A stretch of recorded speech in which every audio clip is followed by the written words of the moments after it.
Yasser Allah, Yahweh, Allah Hayanawa, Yahweh, Achad, Shemai, Yasser Allah, Yahweh, Allah Hayanawa, Yahweh, Achad, Shemai, Yasser Allah, Yahweh, Allah Hayanawa, Yahweh, Achad, Yahweh Shai, Rocket to Yahweh, Rocket to Yahweh Shai, Rocket to Yahweh, Rocket to Yahweh Shai, Bahasharon Chai Kodash. I want to give double honors to our apostles, the great millstone rule well. Peace and blessings, health and wellness to the house and everything like. There's a high spirit with Lagia. And today I want to go into a topic entitled, It's Because They Hate Yahweh Shai. It's because they hate Yahweh Shai. This thing we go through, this thing of ours is spiritual, all right? And if it tells you that the servant is not above his master, so if they hate the master, they're going to hate the servant, man. It also tells you that we are going to partake in Yahweh Shai's suffering, all right? We're going to partake in Yahweh Shai's suffering. And there's a certain energy that Yahweh Shai exuded, and there's a mindset that he embodied, all right, that he lived, and the world hated him. Israel hated him. When I say the world, I really mean Israel. Israel hated him. Israel hated Yahweh Shai, all right? He fucked up the program, all right? He fucked up the system, for lack of better words, all right? The corruption and all that, those things. He was against the structure, all right, the priesthood that was already established in Jerusalem, all right. And one group of people that he targeted was the Pharisees, man, the Sadducees and the Pharisees, all right. But he targeted or he condemned an establishment, okay. But Yahweh Shai preached righteousness, and Yahweh Shai taught that he was the son of Yahweh. All right, Yahweh Shai once again had a mindset, all right, that was contrary to men. All right, and if you are a disciple of Yahweh Shai, all right, which we are disciples of Yahweh Shai, then the world is going to hate you on a spiritual level. So they don't have to know what you do. They don't have to know what you do on the weekend as far as teaching, what you believe in. When you go certain places, they pick it up. All right. So when you're on a job, you're in the middle of a battle. You're amongst demons, or you're amongst people who have spirits in them, or their spirit, the spirit that they do have, is agitated by the presence of Yahweh Shai in you. Once again, if the world hate me, you know that if the world hate you, you know it hated me before it hated you. So the world hates you, man. All right? Because it can only explain why you're the problem to people. Because most brothers I know, they're hard workers. You know?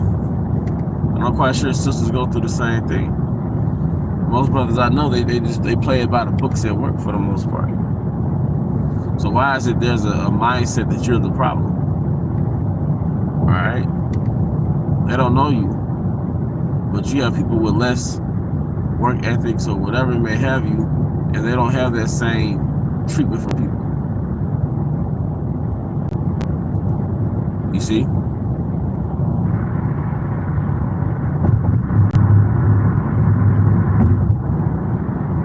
So that's just the point, that if the world hate you, you know that it hated. If the world hate me, or the world hate you, it hated Yahweh Shai first. And people are agitated at the presence of Yahweh Shai in you.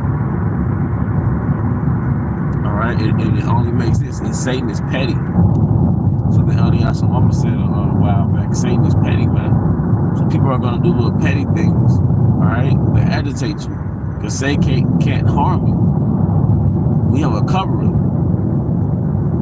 But Satan is petty, so he'll do little things to mind fuck you. And this is how you know he'll do things to irritate you, to agitate you. But this is the space where you have to develop a sound mind. Scripture says, the Most High have not given us the spirit of fear, but a power of love and a sound mind. We have to apply that scripture and live that scripture in the times to come. But also, most importantly, we have to fortify our minds that we're not taken by the disrespect. We're not taken by the things that agitate you on the job, the things that rub you the wrong way. These moments of being irked, where those moments ruin your whole day. So that's something that we have to work on. We have to have a mindset of, don't let somebody that, figure of speech step on your shoes, or something that go your way, and now they ruined your whole day. I hate to take it from the church, so-called churches, but this is the day that the Lord has made. This is the day that Yahweh Bahasham Hashai has made. And every day is still a gift.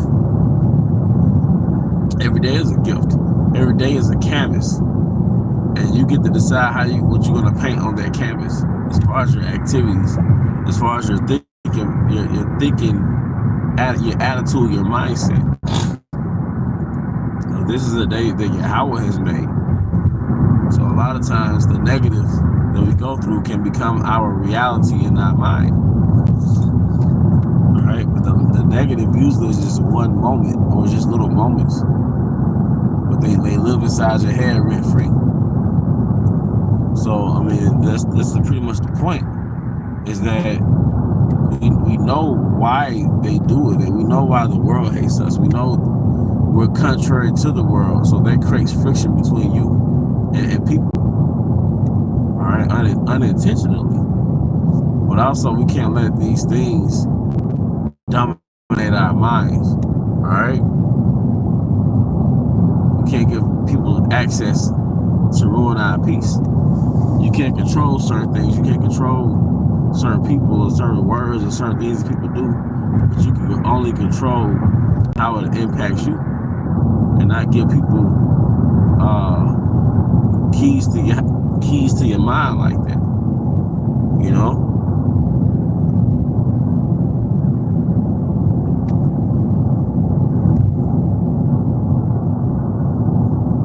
One thing I learned in this truth, the wars inside of your mind, whether it's your temptations, whether it's your strengths, your weaknesses, a lot of times that thorn in your flesh starts in your mind, depending on what your thorn is, based on what light you have. But that's pretty much the point, man. If the world hate you, you know that it hated me before it hated you. If the world hate you, you know that it hate me before it hate you. Because they hated Yahweh first. It is something, for brothers, you could get lost in, you could get caught up in it, you could get caught up in your circumstances, man. But as it says in the scriptures, in the book of Timothy, if you suffer with me, you shall reign with me. All right, that's a powerful scripture. I remember once I was getting attacked by demons. Like I was, halfway asleep or whatever, and they would call it sleep paralysis on this side. But while it was happening, a picture of a scripture popped up in my mind. And the picture of the scripture was in Timothy. It said, if you suffer with me, you shall reign with me. So yeah, that was despite me catching the hell that I was catching, getting attacked by demons, all right? If we continue to suffer and partake in Yahweh's suffering, and we'll partake in Yahweh's kingdom, man, because it's his kingdom, all right? But we still have to be tried and qualified. Like that song from Burna Boy, I think that's the name of it, Tried and Qualified. In order to be qualified, you have to be tried, you have to be tested. Then you get a stamp of approval. So the crown on our head and the immortal bodies, that's a stamp of approval. But the things that we go through in our day-to-day within this matrix, it's part of our affliction. It tells you that no temptation of taking you, but such as is common to man, but Yahweh is faithful, that he will not suffer you to be tempted above that ye are able. But with the temptation also create a way to escape. And it also says in Peter's, how the trial of our faith being more precious than gold that perish not. So we can't lose sight as to why we're catching the hell that we're catching. It's a trial of our faith is being tried every day. Alright, but with that, I hope you brothers and sisters were edified. Once again, I want to give all honor and glory to Yahweh Bahashim Yahushai, Bahashim Rakakodash. I also want to give double honors for our apostles of great millstone who well. Peace and blessings, health and wellness to the house of David the elect. Abba Baal, Kum Yashala, Shalom.